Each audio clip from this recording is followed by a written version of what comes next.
This is my 2016 Audi S3 review. Hey guys, welcome back to RevMatch, and if you're new here, hit that subscribe button and hit that little bell, and you'll be notified when I do an update. I've had this 2016 Audi S3 for about a year now, so this is kind of like a long-term update. And I've got to say, I really enjoy the car. I'm really impressed with it overall. I was coming from a Porsche Cayman S, and that is a phenomenal car. There's no question about it. It had everything I was looking for at the time, but the Porsche Cayman S is really not a great daily driver when you live in Los Angeles. And there's a couple of reasons for that. There's a couple of reasons why I picked the Audi. So here are some things that I really enjoy about the Audi that are completely different than the Cayman S.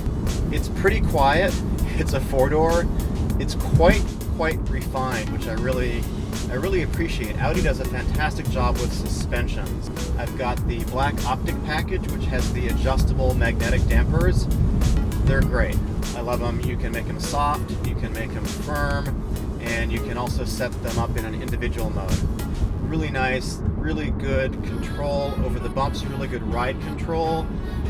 They absorb impacts nicely, but when you go on a mountain road and you want to do a little bit of fast driving, they also are really up to the job. This car has an amazing amount of grip for a four-door family sedan. I think it's really impressive. Let's talk about the motor. This is a 2-liter turbo motor. It's relatively high strung. It makes nearly 300 horsepower and it makes about 286 pounds-feet of torque. The motor is definitely laggy when you're off the boost. Below about 3,000 RPM, it's sort of nobody's home, but once you get on it, it really accelerates pretty hard. It is an absolute rocket 0 to 60. I think it's somewhere around 4 or low 4s along those lines. When you put it in launch control mode, it just takes off. It doesn't have the low-end grunt torque like a BMW straight 6 does. I think overall I prefer a bigger engine. There's nothing like a BMW inline 6. Those are fantastic motors. Let's talk about the transmission. Audi calls it a STronic transmission. It is a DCT, a dual clutch transmission, and I really like it. I'm a die-hard manual guy. I've really only ever owned manuals before. I had one automatic from Mercedes a couple years ago and I hated it. I got rid of the car right away. It's got the paddle shifters and it responds very quickly to upshifts and downshifts. It's not instantaneous. There is that hair of like about, a tenth of a second when you pull the shift lever and it actually does something. What I like about this transmission is that it behaves very much like an automatic transmission. When you're at a stoplight and you take your foot off the gas, the car starts to creep forward, which is kind of cool. You don't need to give it gas. It has a couple different modes. It has sport mode. If I put it in sport mode, it changes the exhaust note and it opens up a tube. Let's see if I can demonstrate that.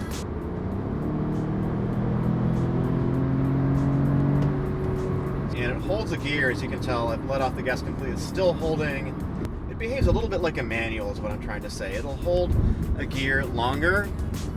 It'll hold a gear fairly close to redline, even under part throttle. Overall, I really like this transmission.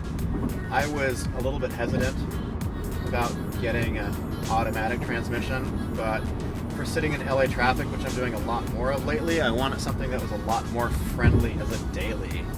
So I know some people have asked if I'm going to do another Audi S3 track video, and I think I will. I posted one a couple months ago. It's probably about a year ago. You can go find it on my channel if you want. Clearly, I didn't buy this as a track car. It's not optimized for track. The major defining characteristic of this car on the track is it's got a lot of grip. It's super easy to drive, but it's got a lot of understeer, which is completely not surprising considering who this car is aimed for and the Audi VW franchise. But it takes, you got to push it pretty hard to get to that understeer zone. If you're just driving around on the street, there's really not that much understeer at all. It's quite acceptable. And overall, I think this is, just a great daily driver. I really enjoy it. I'm super happy with my decision for buying it. And it's had absolutely no problems at all. I've got about 13,000 miles on it right now. Very low, but I've had no issues at all. I've been to the dealer once for the 5,000 mile oil change and service, and that's it. It's been absolutely flawless. I'm a really big fan of this car. If you like this kind of content, I do track videos, I do builds, I do all kinds of stuff. Hit that subscribe button. Really appreciate it, guys, and I really appreciate the support for the channel, and I'll see you guys in a couple days.